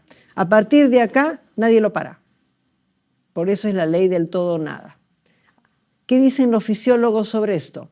Cuando se llega a menos 55, se paraliza la sodio y potasio ATPasa, así dicen los fisiólogos. Hay una parálisis de la sodio y potasio ATPasa, ya no bombea y el sodio que entra no lo podemos contener. Se mete nomás, ya no hay nadie que lo bote para afuera. ¿Ok? 25. ¿Cuál de los siguientes ocurre como resultado de la inhibición de la sodio y potasio ATPasa? Esta es otra pregunta tremendamente sofisticada y capciosa, no para el nivel de examen que tenemos que abordar, ¿ok? Cuando se inhibe la sodio y potasio ATPasa, todos sabemos que ingresa el sodio, pero nada de eso me pone. Además de ingresar sodio, puede ingresar otro catión, calcio. Pero me temo que para eso hay que manejar conceptos de fisiología un poco más profundos. No es el tipo de estudio que hacemos para este examen. Y de vez en cuando nos ponen estas preguntas que realmente están fuera de lo que sería lo que tenemos que preparar. Este caballero tiene 53 años, hipertenso, diabético, insulina y propanolol. Tiene debilidad muscular. Entonces, analizan y tiene hipercalemia en ese momento y el nitrógeno ureico elevado. Como está tomando propanolol, insulina, ¿qué hace? Poquito a poco, nunca de golpe, el propanolol se elimina y la insulina se reajusta. Ojo que el propanolol no se suspende de golpe, ¿ok? Los niveles potasio sérico se normalizan y la debilidad muscular se alivia. ¿Cuál es la causa de la debilidad muscular? ¿Por qué está flácido el músculo? Elevación del bloqueo de receptores de acetilcolina mediados por potasio es un cualquier cosa que no tiene más mínimo sentido. Elevación del bloqueo de los canales musculares de calcio mediados por potasio, otra cosa estrambótica. Hiperpolarización de las neuronas motoras. Eso sería correcto siempre y cuando las neuronas motoras sean susceptibles a todas las cosas que hemos mencionado y en realidad no son sensibles a este tipo de efecto farmacológico. Como causa detrás, sí, ¿ok? Una neurona hiperpolarizada no descarga, ¿ok? Pero no está en relación con estos medicamentos. Hiperpolarización del músculo esquelético con el bloqueo resultante, ni las neuronas ni la fibra muscular se hiperpolarizan con estos medicamentos. Despolarización del músculo esquelético con la resultante inactivación de los canales de sodio. Este es el nivel de trabajo en particular de la insulina, ¿ok? Y esto se asocia, esta combinación de hipercalemia en situación en la cual el paciente recibe propanolol e insulina combinados, es un clásico en endocrino, ¿ok? Es un clásico en endocrino. 27.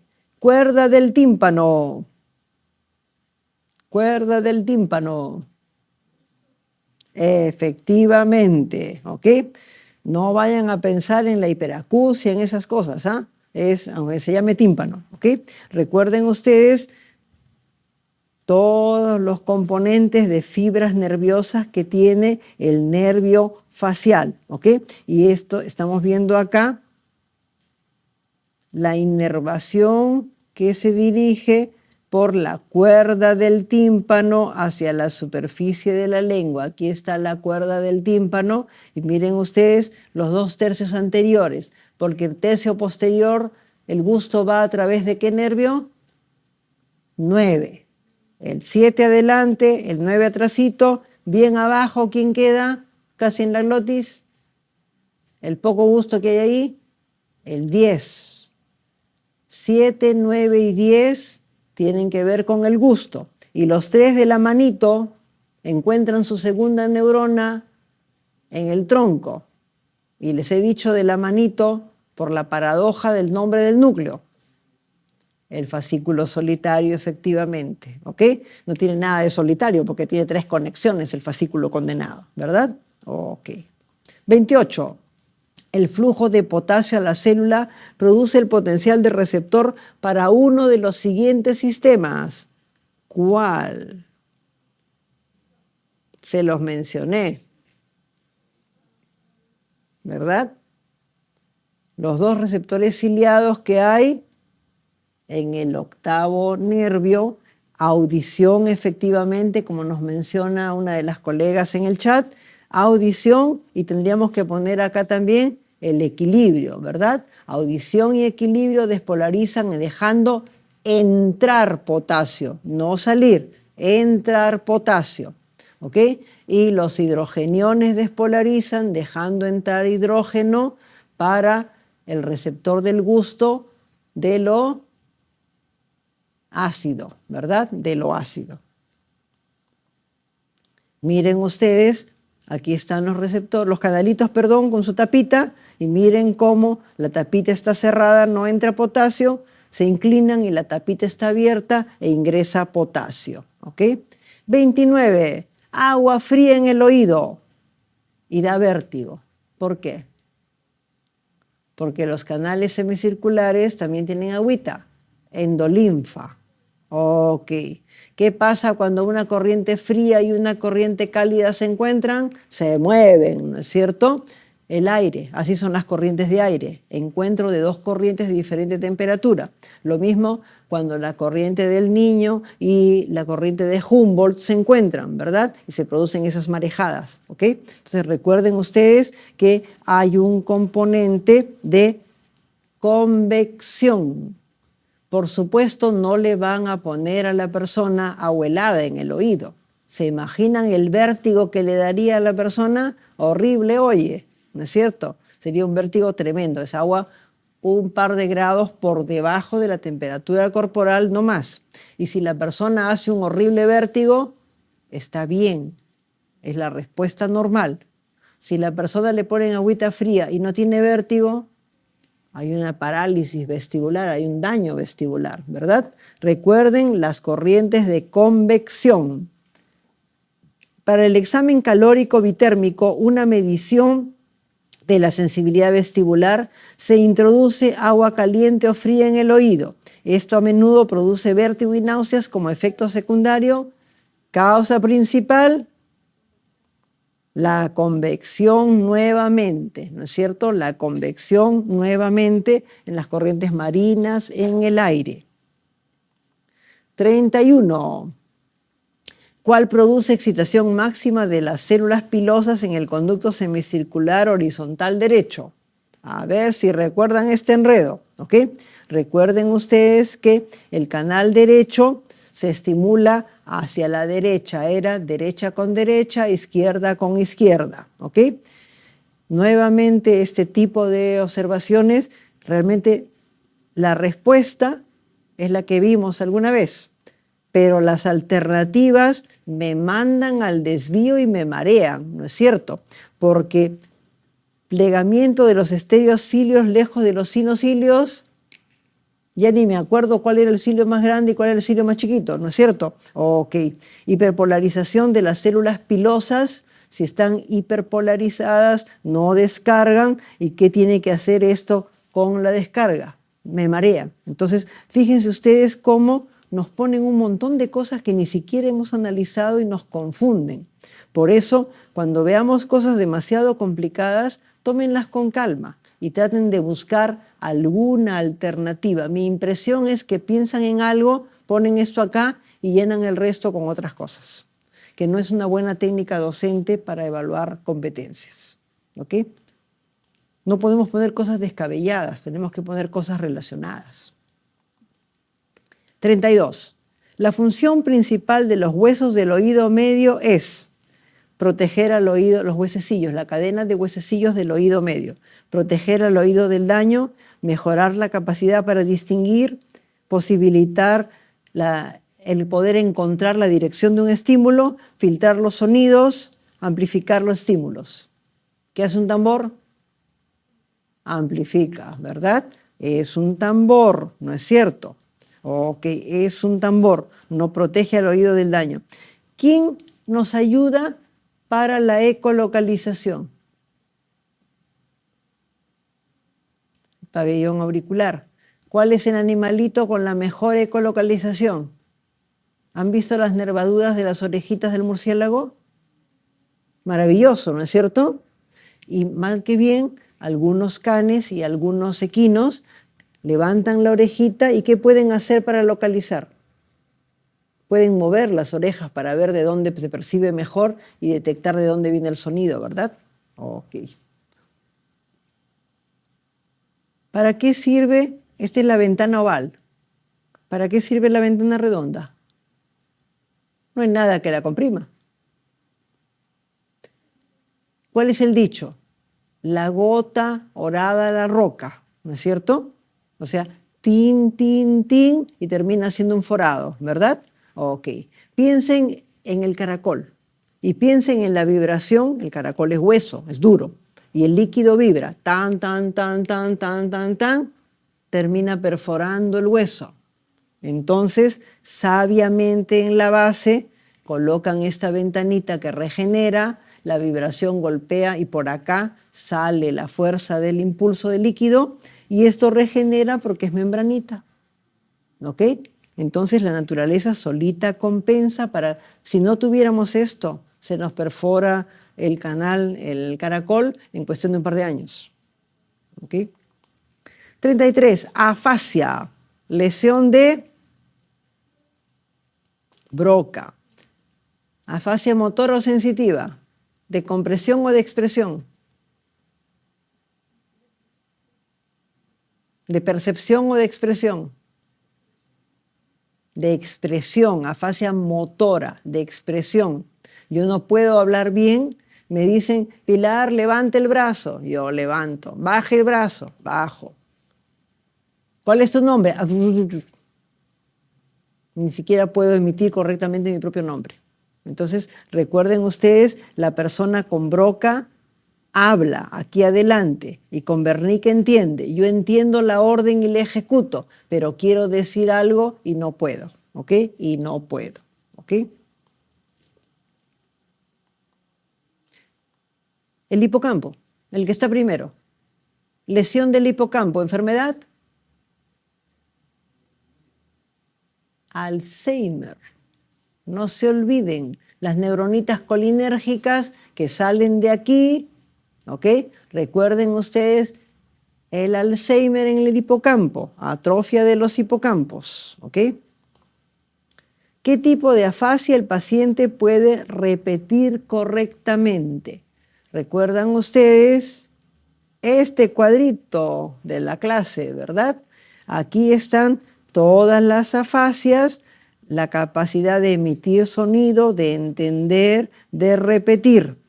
Las afasias de conducción y transcortical pueden repetir en diferente grado, ¿ok? Repiten en diferente grado. En cambio, Broca y Wernicke, no.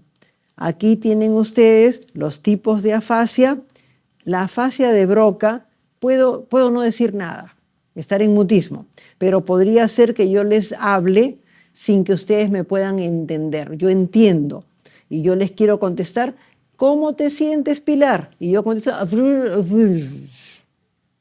sí. Entiendo, levanta el brazo, levanto, baja el brazo, bajo, pero ¿puedo emitir sonidos? No puedo, me sale un cualquier cosa. El circuito motor del lenguaje se ha alterado. En Wernicke, ¿yo entiendo? No entiendo. Pero hay un detalle acá. Está la persona con Wernicke, yo estoy pasando visita. Entonces le digo, señora Paquita, ¿cómo está usted? ¿Y algo le duele? Tiene tono, ¿verdad? Parece que está hablando. Tiene prosodia. ¿Pero entienden? Nada. Cuando yo no entiendo, ¿ok? Me es difícil también emitir las cosas. Es más, los pacientes con afasia de Wernicke se molestan porque no los entendemos. Yo le digo, la señora está molesta, y le digo, señora, buenos días. Sí, señora, no se preocupe, ¿no? Y sigue molesta la señora, y yo, ¿qué voy a hacer? Sí, ya vamos a tratar de solucionar. No sé ni qué me dice. Pero se dan cuenta que ella dice, pero este hombre no me entiende. ¿Pero por qué no me entiende? ¿Puede hablar algo? Nada. ¿Se dan cuenta? Miren el gran problema de comunicación que tenemos. Y en realidad, en la afasia de Wernicke, la persona emite, pero no entendemos nada, porque como no puede seguir las órdenes, no entiende la persona, habla mal también, ¿ok? El área de Broca está en su sitio, pero no hay quien la controle, porque ¿se acuerdan que había un fascículo que controlaba? Creo que estaba en la lámina anterior el fascículo, sí, ¿ok? Como esto está cortado, ¿quién le da indicaciones a Broca? Nadie. Por más de que funcione bien, nadie, ¿ok? Ok. Líquido cefalorraquídeo, ¿qué es verdadero? Es absorbido por el plexo y se los ponen primero. Todo lo contrario, se fabrica en el plexo, ¿no es cierto? Su absorción es independiente de la presión del líquido. Imposible, cuando hay hidrocefalia y estas cosas, aumenta la presión y empieza a fabricarse cada vez menos. Circula en el espacio epidural. ¿Qué circula en el espacio epidural? Si está vacío, es un espacio virtual, ¿verdad? Ni siquiera está vacío, está pegado, ¿ok? ¿Tiene una menor concentración de glucosa que en el plasma? Ahí sí. ¿Tiene una mayor concentración de proteína que el plasma? No, solamente cuando hicimos la punción lumbar de ese pobre paciente con cisticercosis racemosa que sacamos gelatina, ¿no? Ok. Entonces, colegas, hemos avanzado revisando varios conceptos fisiológicos. Recuerden que hay algunas cosas estratégicas para abordar el examen. Punto número 1, calma. Y punto número 2, tienen que saber, no importa 4 cosas, pero bien sabidas, porque si las saben bien y conservan la calma, ustedes pueden analizar y deducir algunas cosas, ¿ok? Muchas veces la técnica docente que hay para hacer preguntas no siempre se sigue y muchas veces uno como docente se precipita y dice ya quiero preguntar por las papas y en lugar de preguntar por la yuca, la papa y el camote pongo las papas y los cuyes y el no sé qué y el no sé cuánto. Entonces muchas veces la técnica docente para hacer preguntas no necesariamente necesariamente es la mejor porque estamos en apuros, porque tenemos dificultad. Van a encontrar preguntas muy interesantes, muy ilustrativas, pero van a encontrar también preguntas de esas que sentimos que nos marean, ¿no es cierto? Y que no tienen relación una cosa con otra y no sabemos por qué me han puesto eso. Entonces, tómenlo con calma. Es muy importante que tengan calma, ¿de acuerdo? La fisiología es fastidiosa, pero si buscamos el correlato clínico es más amigable. ¿Ok? Es mucho más amigable. Les agradezco a todos por haber, tanto los que están presentes como los que están a la distancia, por permanecer hasta esta hora. Aquellos que se desplazan tengan un poco de cuidado con el tráfico porque han habido algunos disturbios recientemente. Por favor, aquellos que tengan que desplazarse, háganlo con cuidado y fíjense bien por dónde va la unidad que los transporta. ¿Ok? Que tengan buena noche.